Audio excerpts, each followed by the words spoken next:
ప్రతి సంవత్సరం తేజ వేస్తారు. విజయబాయి అగ్రిటెక్ దగ్గరికి రాను. విజయబాయి అగ్రిటెక్ జమీందార్ ఇట్లుంటది జమీందార్. విజయబాయి అగ్రిటెక్ జమీందార్ కూడా అన్నకి ఇప్పేయడం జరిగింది.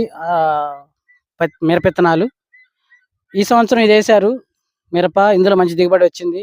ఇది కాటను. నెక్స్ట్ ఇది మిరప, ఇది కాటను, ఇది పత్తి అవుతుంది. పంట మార్పిడి జరుగుతుంది. అంతేగానా పంట మార్పిడి జరుగుతుంది. అంతే సో అదే పరిస్థితి. పంట మార్పిడి కోసం ఇప్పుడు జమీందార్, ఎందుకంటే జమీందార్ కూడా ఆల్రెడీ చాలా మంది తీసుకెళ్తా ఉన్నారు. జమీందార్ ఏంటంటే ఇది 5 విషయాల్లో టాప్ క్వాలిటీ అండి. అంటే దీంట్లో బెస్ట్ గుణాలు 5 ఉన్నాయి. ఒకటి, బొబ్బరం తట్టుకుంటుంది. తేలికపాటి మందులు, కోత కూలి అనుకూలంగా ఉంటుంది. తాలు 1% తాలు. ఈ సంవత్సరం ఏం చేసిన దాని ప్రకారం అయితే 1% తాలు. 3 నుంచి 4 కోతలు కనుక కోయగలిగితే 50 క్వింటాలు తీసుకోగల